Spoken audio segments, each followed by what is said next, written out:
Welcome to There Is a Method to the Madness. My name is Rob Maxwell. I'm an exercise physiologist and personal trainer. I'm the owner of Maxwell's Fitness Programs, and I've been in business since 1994. That's a little over 28 years. All right, let's get into today's podcast. I want to get people to exercise, to get into a fitness routine, to eat better. Why? Because I love it. It transformed much of my life. I started training and exercising somewhere around the age of 18. I started eating healthy when I was 17, and it was a game changer for me in every area of my life. And I talked about that many times with clients, and I've talked about it in my book and in my new book, and it's just an absolute fact for me. Exercise has molded my life in many ways. Don't know where I'd be without it. It was a huge game changer for me, not only for the obvious reasons of what fitness does for us that I think we all know, as far as physique and confidence and fitness and all that good stuff, but adding on to the confidence part, helping me in all areas of my life. I was able to take all the lessons I learned and apply it to college and make good grades, start a business. It just gave me the confidence that it helped me see the confidence that I didn't have previously. So I've been an advocate ever since, and I can remember working as a counselor at Stuart Marchman, and I was finishing up my degree in psychology, and that was my first degree, a bachelor's degree, and I'm very happy I got that degree. And I was under the belief I was definitely going to go into that field, and I think I have, but I was working out at the time, so that's been a mainstay of my life, as I said, since I was about 18 years old. Prior to that, I was into some tennis and stuff, but I really didn't start working out till I was 18. But anyway, so I was already working out. It was part of my personal life, but it was definitely not part of my professional life in my early 20s yet. And I was working at Stuart Marchman as a adolescent rap counselor. So that basically means I was a counselor for adolescent substance abuse clients. And I still love the job. Like, I look back and think, it was such a valuable job for me in so many ways. I learned so much about myself and other people, and in the industry itself, the substance abuse industry, that is, and it's not a very good industry. There's a lot of work that needs to be done there. But I can remember one day, it was around lunchtime, I believe, and one of the kids he'd talk to me quite a bit about fitness and stuff. And again, I was just working out. I was getting my degree in psychology, but when I worked out, I had the capacity to add muscle and be lean and all that good stuff. So it was pretty obvious I was a workout guy. But he'd come up to me and he'd talk to me about how to increase his bench press, and why do I bring tuna and noodles to work every day, because that's what I was into at the time. Why did I have water with me all the time? Why did I not eat this and that? And I would sit down or stand, whatever it was. I mean, this happened often, but I just remember this particular day. I think we're standing up outside after lunch, and I went into just talking to him. He was a nice kid, and about like what it means to me, and a light bulb came on that said, man, you're passionate about this, and you believe it's been a game changer for you, which it was and has been. And this is really what you need to get into. I'm definitely an advocate of substance abuse help, for sure. I mean, you can't get fit if you are still struggling in the throes of your addiction. Those two things can go hand in hand. Actually, I think it could be a great way to help people get sober. But anyway, that's where my passion was lying. So I'm like, I really wanted to, do it the right way. That's just my thinking. I was a big believer, and still I'm in education. So I went home and I pulled up the books, or I probably had to go pick them up. I mean, we definitely couldn't go online to get the college catalogs back then, because there was no online. This was probably 1991-ish. Yeah, 91. So I got my master's in 92. So I looked up a master's degree program. I found one at UCF, Exercise Physiology and Wellness, and I went and met with them, and I fell in love with the idea. My professors, who are still role models and icons to me to this day, taught me about triathlon. Those two guys did, Dr. Roeder, Mr. Gergley. And I signed up. I did the entrance exam thing, the GRE, got in, and the rest is history. And I started doing my personal training, as I've done in different ways, shape, and form for the last 28 years, as I've said. So it's a game changer for me. So again, I've said that 3 times. I want to talk about like that today. I want to talk about how we can make it a game changer for you. Like, that's my mission is as a trainer. I want to get people to the gym. I want to get people to put running shoes on. I want to get people to the pool. I want to get people to buy a bike. In other words, I don't care what it takes, but moving is what we're designed to do. And if you don't know that or believe that, pick up a book by the title Born to Run. The guy's last name, I believe, is McDougall.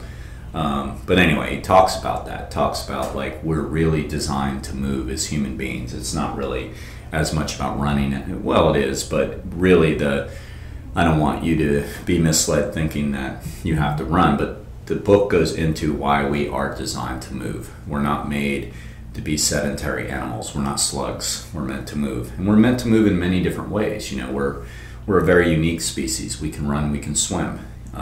Very unique, just like we're omnivores, meaning we can eat plants and we can eat animals.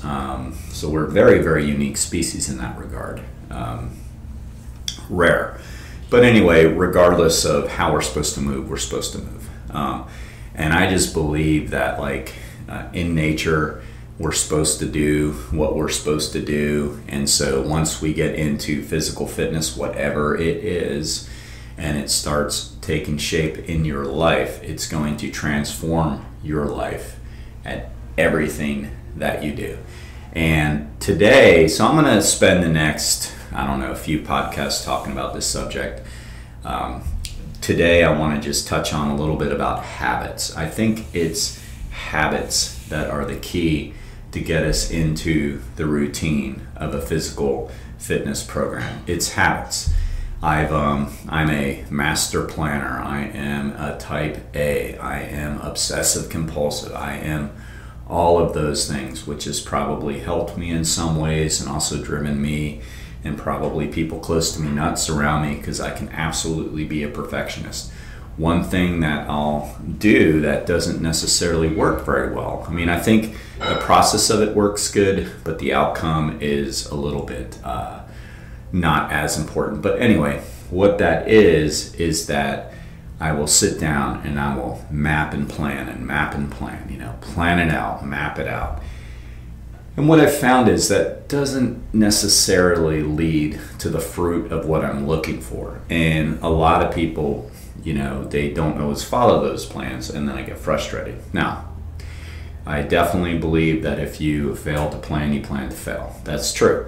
But what I'm saying here is it's more important to get into the habits of things. In other words, find a way to get into the habit of your routine more than anything, more than the micromanaging of what that routine might be, more than like the acute program variables, we call it. Instead, get into the habit of different days, different things that you're doing, whatever. Get into the habit. That's always been the key. I can sit down and I can plan something out, and then things don't work out necessarily well, and I'll think, oh man, I missed this particular workout, and get mad at myself. And then I look back, and I do keep a training diary, and that helps me to get into habits of things and look back and what works. And what I've always found is that if you have training partners and they meet on a certain day, like let's say you're getting into running and you find a couple of your friends and they've had a running group and they run maybe one Monday, Wednesday, and Friday at just say 6:30 a.m. Like, it doesn't matter what your plan is. In other words, you might have all the greatest intentions in the world, but you know they're going to be there Monday, Wednesday, and Friday. So this also has a lot to do with accountability. Then you get into the habit of running with them Monday, Wednesday, and Friday, and you do it long enough. There's all these different theories on that, 90 days, 2 months, 100 days. ACSM, that uses the trans-theoretical model of change, big fancy word for stages of change, say it's 6 months. That's a long time. Who knows what it is? It's probably, I would guess, different for everybody as far as when a habit is established. But if you get into the habit of that, you're more likely to do it. Another example would be, let's say you get into the habit of going to the gym every day after you get off of work. All right, so that's your habit. That is your new routine. You don't do anything else. You leave your work, you stop at the gym. It'd be great. A trainer makes you a really complicated program that says, on this day do this and this day do that. Great. But you know what? At the end of the day, that's not going to amount to a hill of beans if you're not doing it. And what really counts is, did you put in the work? And really, a lot of times, any work, any work that is leading to progress and not injuring you or hurting you, which again rarely happens. You have to kind of go out of your way to do that. But that is a way to establish a habit. Okay, so when I was in school, I was a junior at UCF, I believe, at the time. I'm just using examples. It didn't matter what program I thought I was following. I know that I usually got out of my morning classes somewhere around late morning. I think it was around 10:30, 11 o'clock. And I would meet my friend Greg and my friend Grant, and we would go to what was called the Dome at UCF. And it was this outdoor dome-looking building that had old Universal machines in it. If you guys know what those are, they are the old-fashioned. They predated Nautilus, and some free weights and whatever. Now UCF has this huge, 5 gyms, I believe, on campus. It's not the UCF I went to. But anyway, it didn't matter. We met after class, and we worked out. And it probably, I was more the alpha dog then and would lead the workouts, but at the same time, I would have an idea in mind of what I wanted to do, and we would do it. And then we would play a little basketball afterwards. But that was the habit. It was the habit of getting to the gym right after class. That habit was established. A lot of people use Masters Swim for that. They know that the people are going to be there. So again, this has a lot to do with accountability, but accountability will help you form the habit.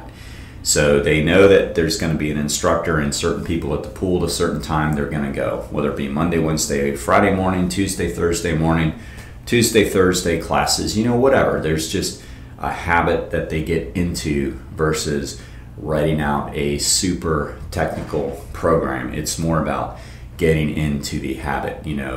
I know a guy, he used to, I don't know if he still does, but I'm just throwing out examples so you guys can learn how to make your own habits. But he would bench press on Sundays with his buddies. He owned a gym, but like me, he also had a home gym at home, because sometimes you want to be away from it all and you don't want to go to your gym, you don't want to go to work, you want to work out in peace or whatever.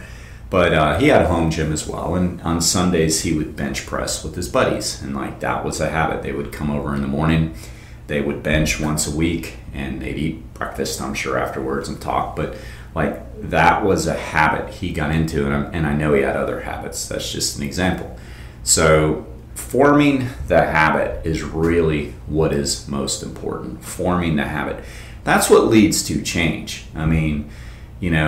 It's not about being the weekend warrior and doing things when you feel like it. It's like you got a couple buddies and they ask you to go throw around the softball and get into a tournament with them on a weekend. That's great. That's a lot of fun, but that's not going to establish a habit. You need to, I say you need to, one of the things I have to learn in this industry is I can't make anybody do anything that I want them to do that they don't want to do. So let me rephrase that. The only way you're going to make consistent change in your life is through forming habits. That's it. forming habits. How many days a week do you do your cardio exercise, and how do you put it into your day or your week where it's going to work on a regular basis?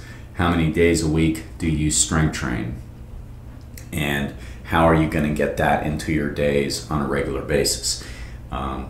One of the reasons why we've been very successful as a personal training company for many years, and when I do my market research, I look at, the main thing people are looking for when they hire a personal trainer. And number one, not education, not motivation, accountability. Number one is accountability. They know that there's somebody waiting on the other side that's going to be there. And when they come into the gym, they're going to do their workout. 99.9% of people don't care what they do when they get there. It's like, that's in your hands. We have a lot of them that say, you say I do, and that's true. And the key is that they're there. That's the key. Sure, we program it out to where it's the right exercises for the right people and the right loads for the right people, and we obviously watch form and all those good things. Of course, all that's true. But the main thing is they've built a habit, or they're building a habit into their life.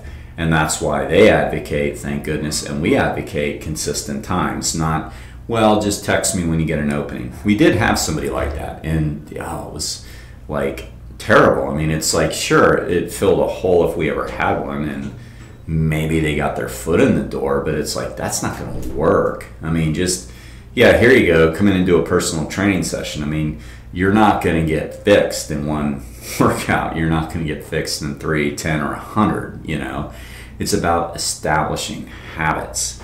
So when people come to the gym and they work out with us on a regular basis, whether it be Tuesday and Thursday, or Monday, Wednesday, and Friday, or Monday and Thursday, whatever it might be, they're getting into the habit of coming. And once they establish that habit, it's a lot easier to keep. And naturally, you start reaping what you sow. You see your consistent workouts paying off, and you start to get better. And on the flip side of that is the polar opposite. So once people get out of the habit of it, and that's what scares them sometimes when they travel, is then they don't get back to it quick enough. Why? Because they got out of the habit, because this was part of their habit, was coming to the gym.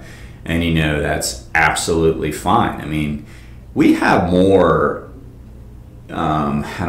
we have more fit people, okay? More people leaning more towards the fit side that have worked out with me and us for years, if not decades, than unfit.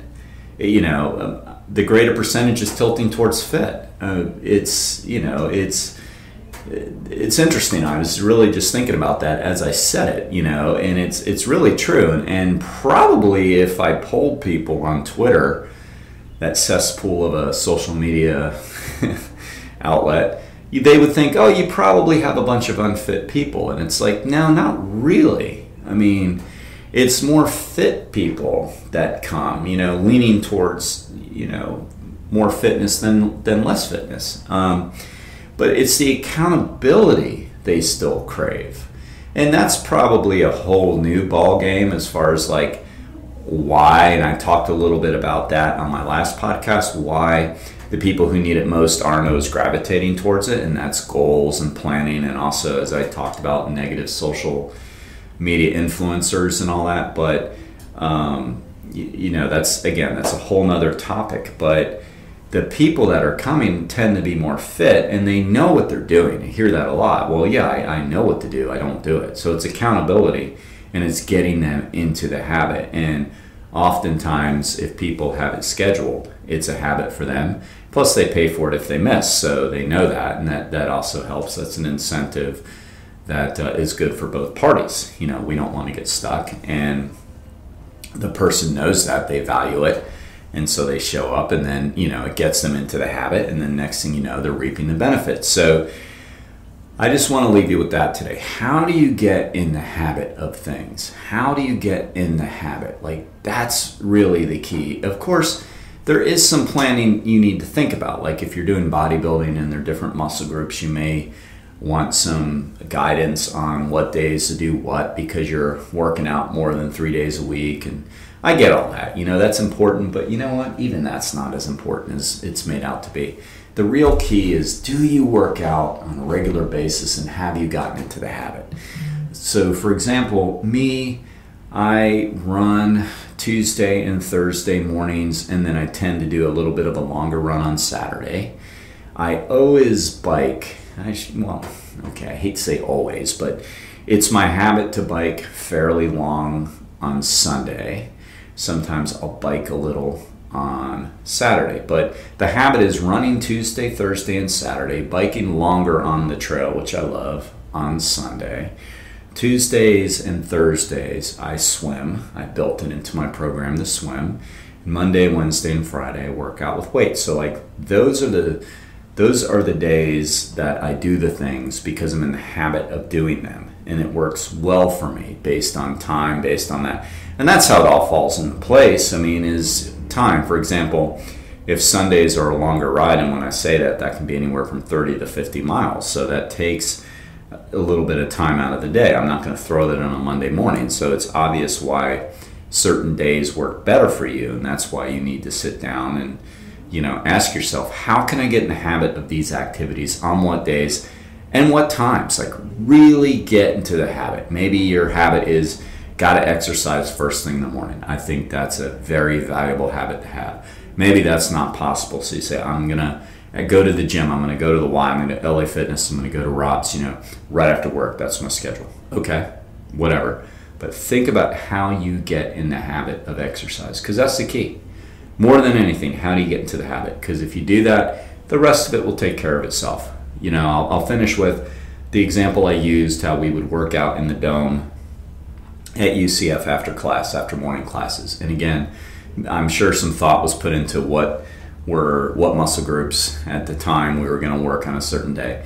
But, you know, it's not like we had this huge thing written out. I mean, it was like, well, what's open? You know, let's bench press. Well, all the bench presses are taken. Okay, let's do dumbbell bench press. Those are taken. Okay, let's do dips. In other words, you know, once you're there, you'll figure it out. I mean, sure, I understand, I'm coming at this as a trainer, but if you're going to a trainer, they figured that out for you as well. In other words, get into the habit of doing it, and the small details will work out for themselves. I don't know how many times, like, I get this idea of what I want to do for my swim workout, and then I jump in the water and I don't feel like doing it. But guess what? I do something. And some days it might be harder than what I was going to do, and some days it may not be. But it doesn't matter. I did it. That's the key, you know. That's the key. Go out and do it. Just do it. Get in the habit of doing it, and you will definitely be thankful that you did. Okay. Let's wrap this up by thanking our sponsors. They pay for it. You know, it's a fee that we pay as podcasters to do, and it's worth it. I mean, I love doing podcasts, and I think it's a great way to get the information out there for clients and non-clients, you know, things that everybody needs to hear, and we don't have time to always go over during a 30-minute workout or so. So that's the idea of the podcast. So Jonathan and Lynn Gilden take care of those fees for us. They're at the Gilden Group at Realty Pros. They currently have over 275 star reviews, and they've sold over 100 million between the two of them.